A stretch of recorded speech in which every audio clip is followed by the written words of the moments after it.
қадамҷо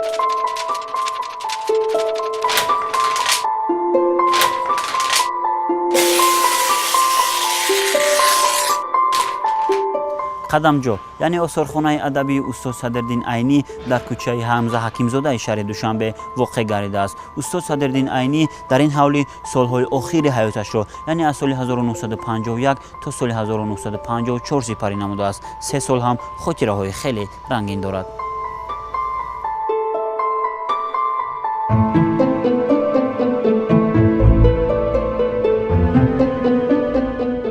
солҳои охири ҳаёташон устоди азизи мо ҳаёти худро дар анамин манзил сипарӣ кардагӣ ҳастанд. аз соли 1951 то соли 1954 бо аҳли байти хеш хеле ҳаёти хубе гузарондагӣ ҳастанд. бигузор камам бошад, мо хушбахтона ба меҳмонони худ муаррифӣ карда метавонем ки дар ин манзил қадамгоҳи устод аст.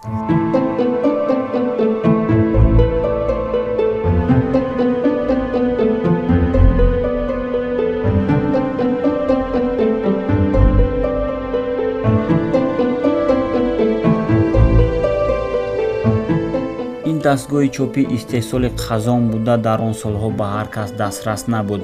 аз сабабе ки устод солҳои охир бемор буданд, табибон иҷозат намедоданд ки устод бештар дастӣ кор кунад ва ҳамсарашон Саёҳатбегим дар тарҷумаи асарҳо бо ана ҳамин дастгоҳи чопӣ ба устодёрӣ мерасонд.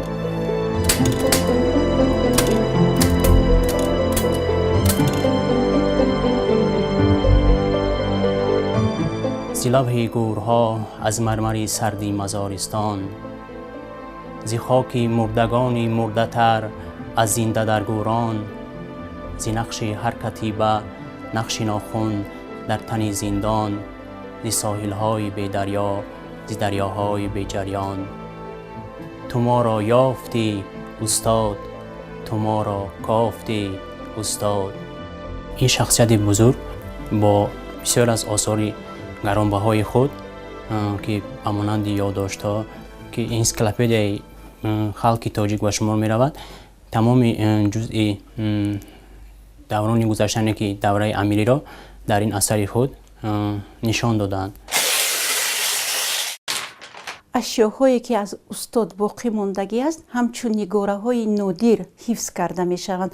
از جمله سر و لباسی استاد که سالهای آخری حیاتشون استفاده بردگی هستند. سالهای 1940 تا 1951-54 عیناً اگر اهمیت داده باشید در همه عکس‌ها استاد خیلی خاکسارانه لباس پوشیدگی هستند با همون توپی سری تاجیکانشان خیلی عادی، هرچند عادی باشد این کرباس تازه از پخته تازه که برای بدن خیلی مفید بخش است.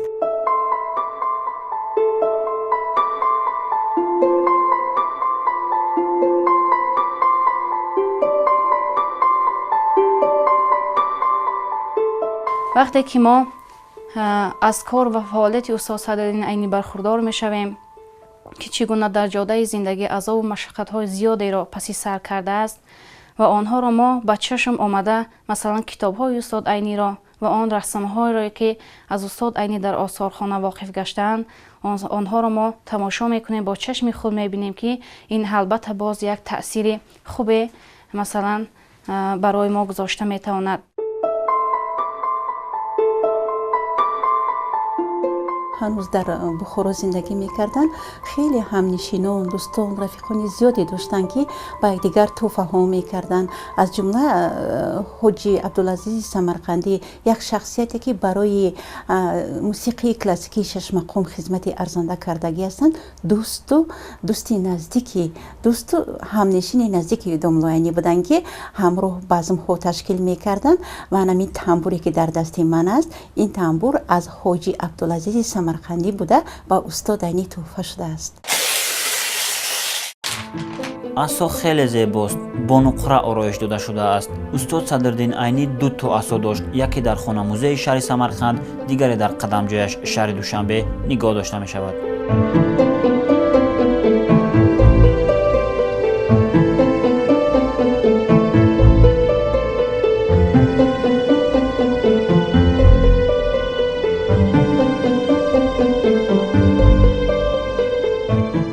یکی از نگاره‌های خیلی خرد بر زمین خیلی گرانبها، ارزشش بی‌بها است. در استخوان‌ها حفظ کرده می شود. من بینید که قلمدان است. هنوز در سن 6 سالگی از طرف پدرشون تحفه شدگی بود. اکنون گوییم این نخستین تحفه‌ای که استاد عینی قبول کردگی بودن. من بینید که سالها سپری شد. جشن 139 سالگی استاد عینی را ما جشن گرفتیم. این تحفه هنوز در سن 6 سالگی اقدام شدگی بود به استاد عینی. خب انا خیلی نگاره ها خیلی خوب حفظ کرده میشن، چون که برای نسل های من بعدم آنها همچون یادگار بیمونند.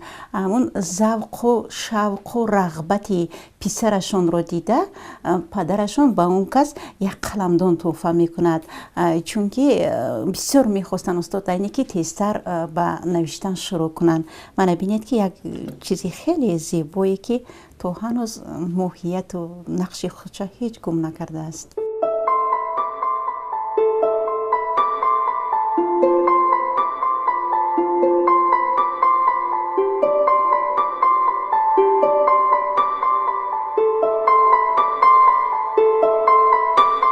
سال 1951 در حیات فرهنگی خلق تاجیک حادثه فراموش نشونده رخ داد. استاد عینی و هم‌اسلکان او برای گشوده شوی اکادمی فن‌های ریسپوبلیکای سوویتی سوسیالیستی تاجیکستان سهم بی‌اندازه زیادی گرفتند و 14 اپریل سال 1951 نخستین بار اکادمی فن‌های جمهوری ریسپوبلیکای سوویتی سوسیالیستی تاجیکستان تأسیس یافت و نخستین پرزیدنت اکادمی فن‌های ریسپوبلیکای سوویتی سوسیالیستی تاجیکستان استاد عینی تعیین گردید و طی 3 سال آخری حیاتشان انا در همین میز و کرسی استاد فعالیت کردند که این میز و کرسی از مصر عرب تحفه شد به اکادمی فنها. و بعد آنی که استاد عینی از حیات گذشتند، حیات را پدرود گفتند، پسرشان شادروان کمال‌الدین عینی این میز و کرسی را به استخوان‌خانه آورده همچون نگاره نادر حفظ کرده می شود.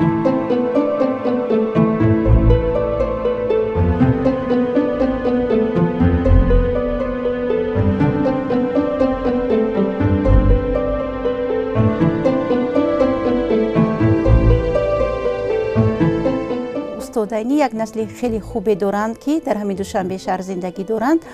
فرزندان استاد عینی بر حیات نیستند. شادروان خالده، کمال‌الدین و لطفیه خیلی برای رشد و رونق علم و فرهنگ و صنعت ملت خلق تاجیک خدمت ارزنده کردگی هستند.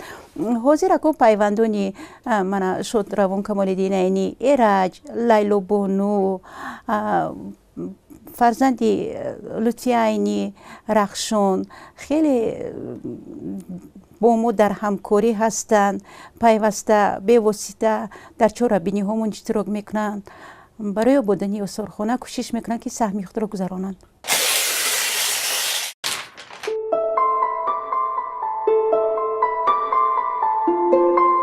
در این تالاری که حاضر ما حضور داریم مجلسگاه نام دارد. وقتی که استاد عینی بر حیات بودن در اینجا زندگی میکردن یک ایوانی تاجیکانه بودگی.